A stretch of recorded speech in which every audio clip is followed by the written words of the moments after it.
on ABM Radio.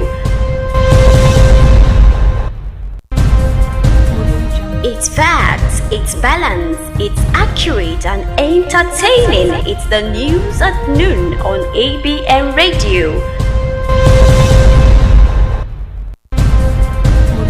It's facts, it's balanced, it's accurate and entertaining. It's the news at noon on ABM Radio. It's noon. Today, the 6th day in the month of August 2022. I beg your pardon with that. It's noon. Today, the 6th day in the month of September 2022. Over Osisioma flyover extend the project to other senatorial districts. Senator Kalu urges Governor Ikpeazu. Federal government urges students to apply for UK scholarships. Over ASU strike, NAS calls on President Buhari for urgent intervention. These are the major headlines on the news at noon. With the commercials, we'll be right back with details. Stay connected.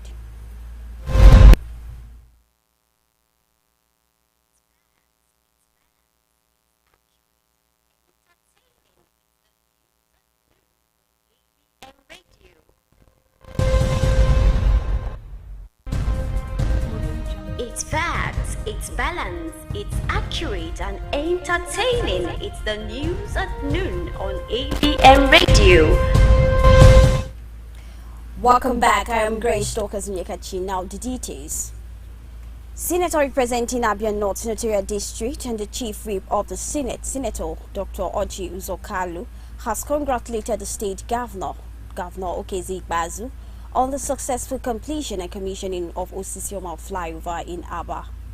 The former governor, in a goodwill message on Monday, urged Governor Ikpeazu to do more and extend his project to other senatorial districts of the state. The indigenous people of Biafra IPOB has questioned and faulted the non-appointment of officers of Igbo extraction as service chiefs. The pro-Biafra group alleged that the appointment of Igbo officers as image makers of security agencies is to cover up the alleged atrocities they are allegedly committing in the southeast states. The federal government, through the National Universities Commission, has called on qualified Nigerians to apply for the Javelin scholarships, an initiative of the government of the United Kingdom. The call comes amid the lingering strike by the Academic Staff Union of Universities. This was contained in a letter signed by the Deputy Executive Secretary and Administration of the NUC, Chris Mike Yaki, and addressed to all Vice-Chancellors. The National Association of Nigerian Students has called on President Muhammadu Buhari to intervene in the lingering strike by the Academic Staff Union of Universities to enable students to return to school. The newly elected president of NAS, Mr. Usman Brambu, made the call at a news conference on Monday in Abuja. Brambu described as worrisome the lingering dispute between ASU and the federal government, which had lasted for about 7 months.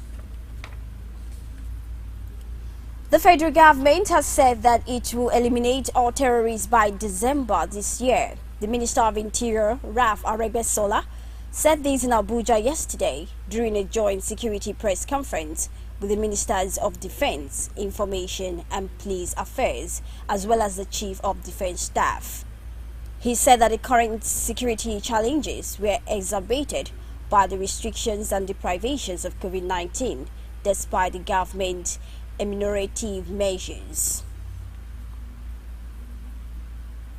Two suspected baby factory operators have been arrested by operatives of Ogun State Police Command in Agbado area of the state. Police spokesperson Abimbola Awoyeyemi, in a statement on Monday, said 2 women, Christiana Divore Iyama and Margaret Ogu, were apprehended on the 27th of August 2022 through credible information from members of the general public. Minister of Communications and Digital Economy Issa Ali Pantami has narrated his role in the suspension of the proposed 5% tax on calls and data. At the inaugural meeting of the Presidential Committee on Exercise Duty for the Digital Economic Sector in Abuja on Monday, Patami announced the suspension of the proposed exercise duty. The minister said that the president decided to suspend the taxation after a petition he wrote explaining that the decision will put more hardship on citizens and have a negative impact on the economy. The Plateau State Command of the Nigeria Security and Civil Defense Corps (NSCDC) has apologized to the family of Mrs. Joy Owolabi, the woman who was assaulted by a staff of the Corps in Jos, and assured them that the matter will not be swept under the carpet, as decisive actions will be taken against the culprit. He condemned the act and wondered why an officer of the command would condescend to the point of inflicting bloody harm on a woman under any circumstances. On the foreign scene, Boris Johnson on Tuesday promised unswerving support for his successor Liz Truss as he left Downing Street for the final time as British Prime Minister to tender his resignation. Johnson, whose tenure was dominated by Brexit and COVID-19 and cut short by scandal, bid farewell to cheers and applause from supporters before handing for an audience with Queen Elizabeth II. While on sports, Tyson Fury has offered Antonio Joshua the chance to fight for his WBC crown before the end of the year in a blockbuster British heavyweight title fight. Fury suggested he was retiring from boxing after beating Dillian White in April, but he is now searching for a high-profile opponent after rival champion Alexander Usyk said he does not intend to fight again until 2023. And this brings us to the end of the news at noon. But before we go, recap our major headlines. It's facts, it's balanced, it's accurate and entertaining. It's the news at noon on ABN Radio. Overall Sisama flyover extend project to other senatorial districts in the Sokali urges Governor Ikbazu. Federal government urges students to apply for UK scholarships. Over ASU strike now calls on President Buhari for urgent intervention.